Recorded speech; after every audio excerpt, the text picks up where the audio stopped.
Secretary Musalia Mudavadi warns the opposition of 2027, says it will be difficult to beat President William Ruto.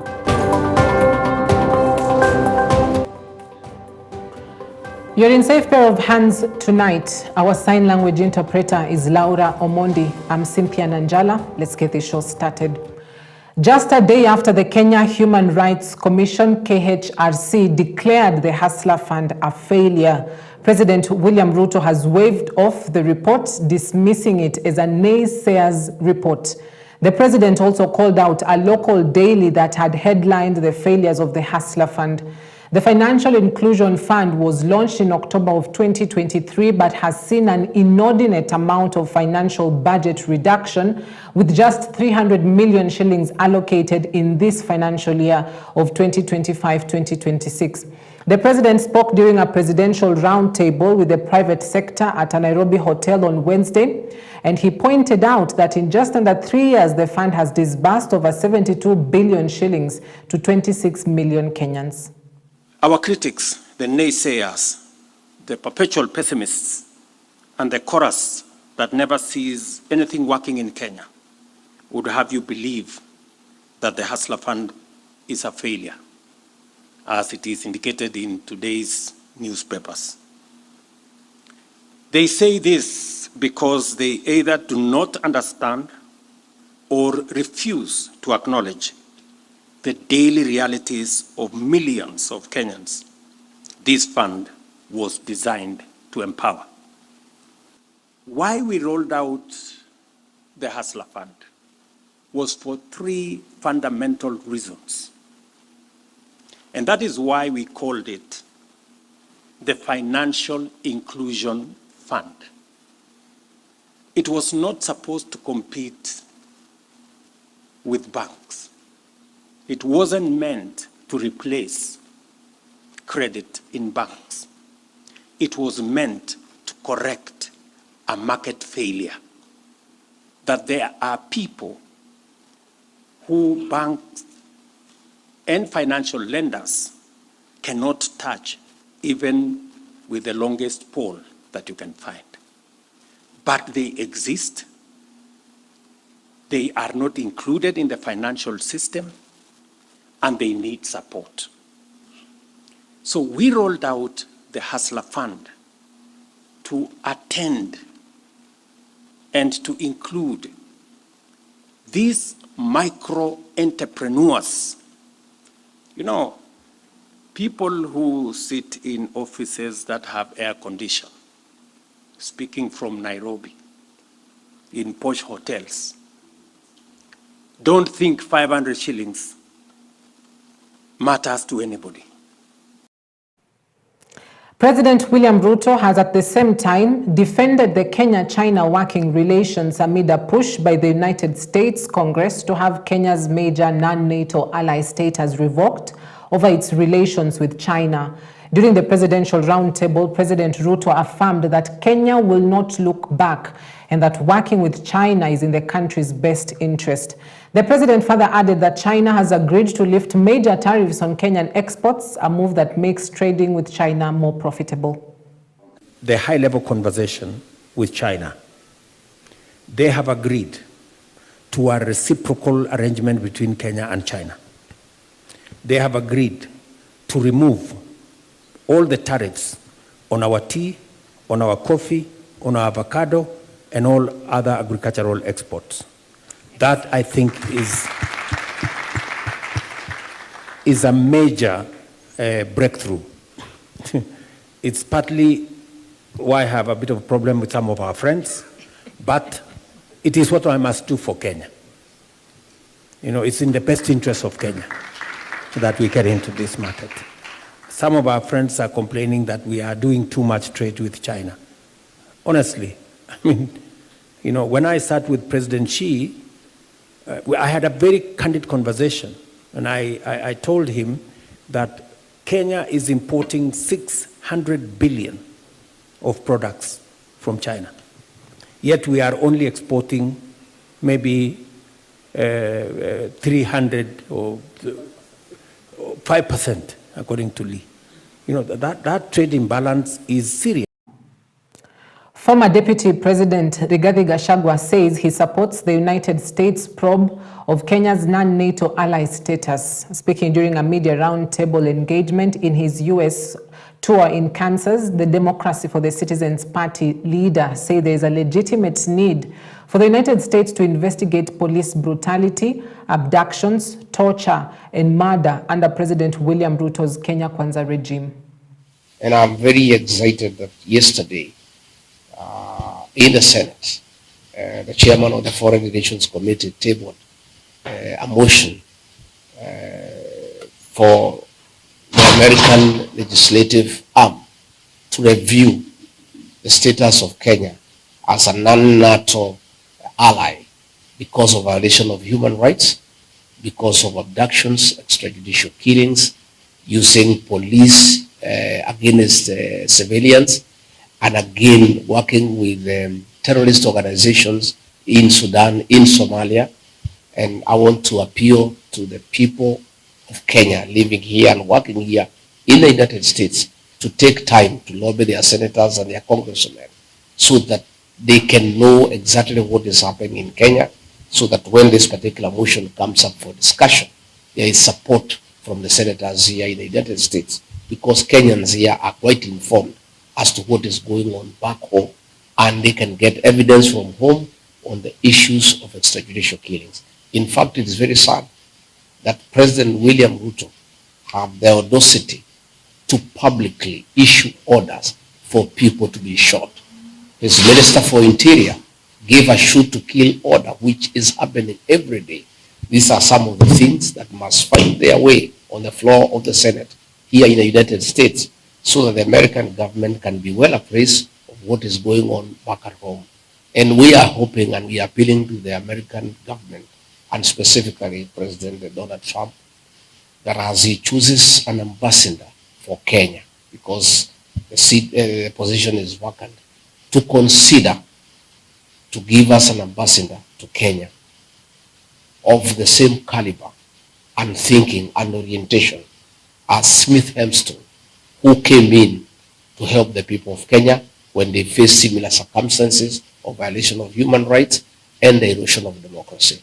We'll be very happy if we could get an ambassador, the caliber of Smith Hempston, to come to Kenya and help us to restore our democracy and to restore the respect of human rights in our country.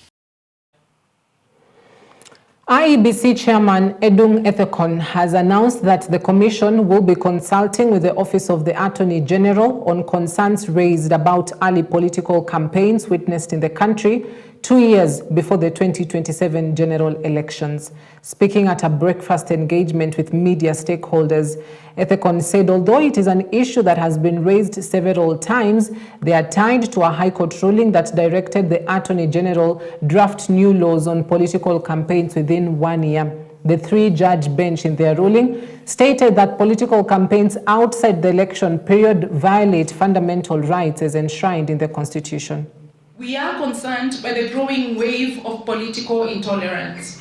Political rallies are being disrupted by hired goons. Hate speech and inflammatory remarks are being normalized. Few perpetrators are held accountable. This climate threatens not only democracy, but also journalist safety. We ask the Commission to speak firmly and act in collaboration with law enforcement to protect civic space. Access to accurate information at every stage of the electoral process is vital for building and sustaining public confidence. This is why the Commission is committed to working with the media openly, constructively, and consistently. Going for 2027, I personally don't think there'll be stealing of votes. It's almost an impossibility. But if there are loopholes, please bring those point outs to us so that we can seal the loopholes if there are any. So we are open to that. In about 2 years, Kenya heads to its next general elections with the presidential seat the most coveted. Prime Cabinet Secretary Musalia Mudavadi now says it will be very difficult for the opposition to beat President William Ruto in the 2027 polls, saying history has shown that there has never been a one-term president in Kenya. Mudavadi, who also doubles up as the Cabinet Secretary for Foreign and Diaspora Affairs, said the president's track record in office will give him a second term. Mudavadi was speaking during a joint interview with local journalists from Kakamega County. Do you know, I've been telling people it's usually very difficult on African soil to defeat a president who is looking for his second term. If you go back, we now go back to the era of Moi. We move away from his first 14 years when it was single party. We now come to multipartism in 1992. Moi walked back into office. Through the ballot, he won. By the time the opposition was saying, how did it happen? He had been voted in because people had cast the ballot. When it came to 1997, Moi calculated he had one more term under the new constitution at that time. Again, they thought it was whatever. Moi maneuvered, campaigned, Moi won. Kibaki came in 2002 because Moi was no longer on the ballot. And Kibaki won. This is so important to our people. Please listen to me. So, to defeat an incumbent who's looking for his second term is something else. A Kericho County Assembly Ad Hoc Committee has implicated a County Executive Committee CEC member for Finance and 7 chief officers in a 86 million shillings procurement scandal. The report, tabled and adopted by the Assembly, exposes widespread financial irregularities within Governor Dr. Eric Mutai's administration. The committee, chaired by Albert Kipkoech, found that 80 million shillings was paid to 41 companies under questionable circumstances in clear violation of financial regulations. The report recommends the immediate dismissal of the finance CEC and disciplinary action against the implicated chief officers across various key departments. The other committee concludes that public trust in county governance must be restored in Kericho County through prudent financial management. Therefore, Mr. Speaker, all the persons mentioned in this report be accountable for the omissions and commissions that caused the county to irregularly spend Kenya shillings 80,531,807.30 to 41 companies. Additionally, Mr. Speaker, the 5 companies whose payment quotas were not availed is alleged to have received Kenya shillings 5,172,715.60. That the crocodile, Mr. Speaker, I doubt whether the crocodile is going to survive for another one more day, Mr. Speaker, because the crocodile is very sick, Mr. Speaker, inside the water, Mr. Speaker. Mr. Speaker, I want to say, Mr. Speaker, that the atrocities that was met, Mr. Speaker, can only happen in Kericho County, Mr. Speaker. Mr. Speaker, where on earth, Mr. Speaker, can you find that, payment is being made before the supply of services, Mr. Speaker? Human rights activists are calling for the disbandment of the National Police Service following damning revelations in the latest EACC Corruption Index, which ranks the service among the most corrupt institutions in the country. Led by the advocacy group Vocal Africa, the activists accused the police not only of systemic corruption, but also of perpetuating violence and brutality against citizens. The group further demanded reforms in recruitment, insisting that the minimum academic qualification for entry into the police service should be raised to a KCSE grade of C plain to improve professionalism and integrity within the service. The National Police Service NTSA, TSC, and the KRA are among others, were ranked by the report as the most corrupt. This is not merely a matter of perception. It is a lived reality. It is the terror on our roads, the extortion at every roadblock, the bribes demanded before help is offered, and the bullets fired into crowds of peaceful demonstrators. Let us be clear. This is not just about corruption. It is not just about a few bad apples.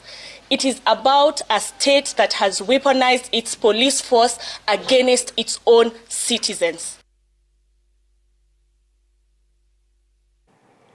To a tragic incident where 2 people have lost their lives while 20 others were seriously injured following a deadly road accident that occurred in Mbimbui Market in Kisii County. The accident involved a truck transporting cooking oil which lost direction and hit people and trade shops along the roadside, causing massive damage. Speaking at the site, the Northern Kitutu Chache Area Police Commander Kazungu Charo complained about the presence of vendors who continue to sell their products on the roadside despite being ordered to evict about 2 weeks ago. Residents are now calling the county government and the Kenya National Highways Authority, KENHA, to take urgent action to improve the road states, stating that the accidents in the area have become frequent.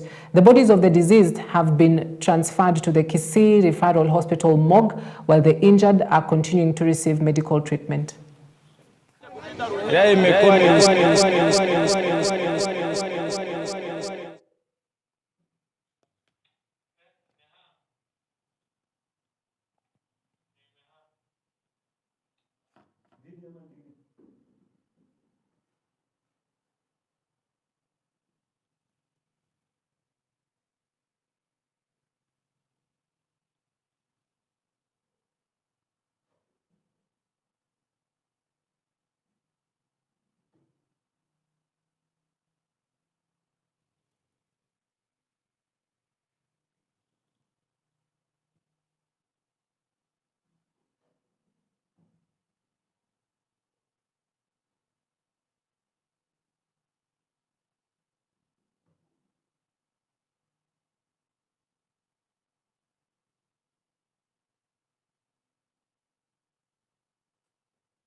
Hospital.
Have you ever Tell you those who will be seeking second terms or third terms in office come 2027 have already started preparing their groundwork early in advance, because 2026 is not quite far, just about 4 months away, and then we'll be really getting into the temperature and the heat moments of it. So that will be interesting to watch out. However, let's switch focus, where Women's Lobby Group has urged the Ministries of Labour and Foreign Affairs to shut down rogue agencies recruiting Kenyans for overseas jobs, where many end up facing forced labor and mistreatment.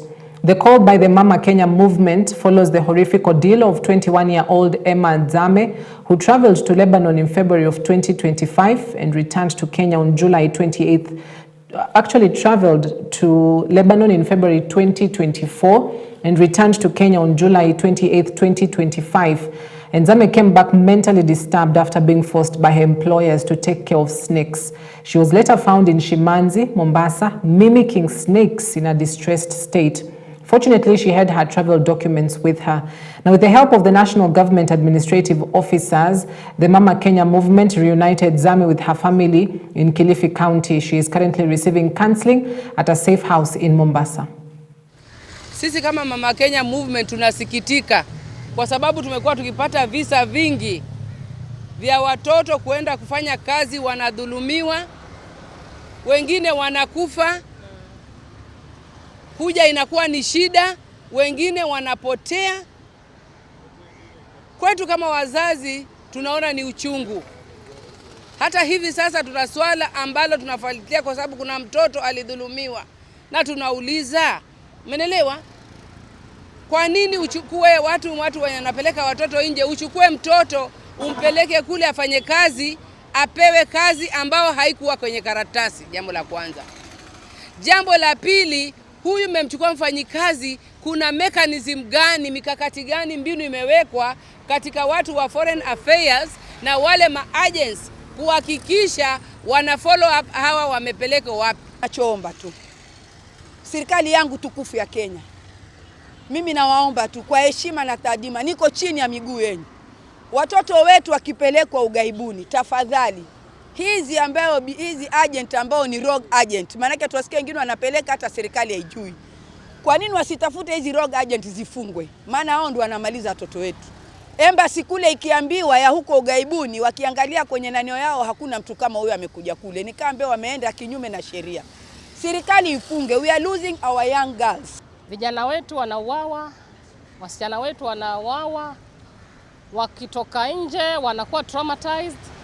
Wengine tunajua, lakini wengine wanafichwa kwa manyumba, sasa hatujui. Ombi langu ni kwa wazazi, tuwajibike, tulee watoto wetu jinsi inavyotakikana. Hata kama we ni maskini namna gani, usimtoe mtoto wako kama sadaka. Maanake kumtoa mtoto wako kwenda Ulaya na hujui anaenda wapi ni kama kumtoa sadaka. Tukae na watoto wetu, kama hakuna tutafute sote hapa Kenya. Mtoto akitoka kule Ulaya kama ako traumatized, tupigie simu, tutampeleka, atafanyiwa ushauri, tutamjenga polepole, kama ni biashara tutamtafutia. The Kenya Wildlife Service, KWS, has unveiled a bold proposal to review park access fees for the first time in 18 years in a bid to address a 12 billion shillings annual funding shortfall and boost conservation efforts aimed at safeguarding Kenya's iconic wildlife and natural heritage.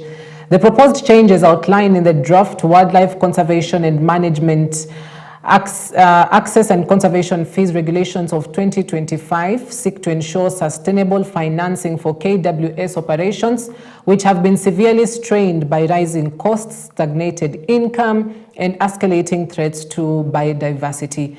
In the 2024-2025 financial year, KWS generated 7.92 billion shillings against a requirement of 19.79 billion, underscoring the urgency to close the funding gap.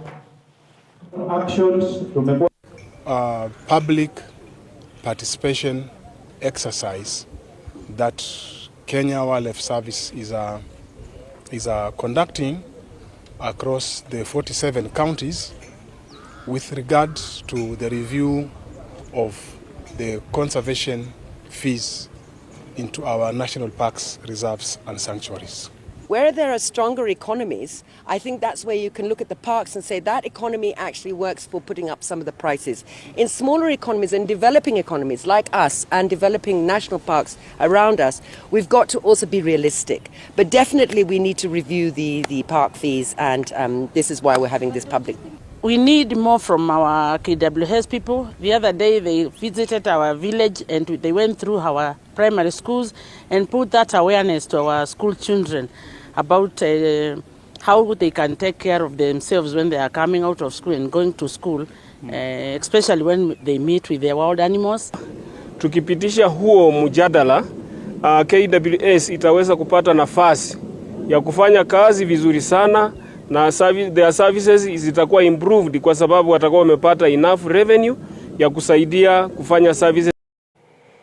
You know, I'm tempted to compare the KWS situation to Posta, which, you know, they recently did a massive redundancy because over the years, you know, people have switched and changed and doing different stuff, and for them they still remain with the same model and the same schedule, and they were counting losses year in, year out. And so KWS, you know, with the proposal to increase fee hikes for the first time in 18 years really says a lot about whether or not you know, we value this kind of institutions, as well as why we're heavily depending on, you know, foreign travel rather than domestic travel. So interesting conversation from that point onward. So we wrap it up at this point tonight. Thank you for watching. I hope you're duly informed. My name is Cynthia Nanjala. Our sign language interpreter tonight is Laura Omondi. See you tomorrow, same time, same place. God willing, God bless.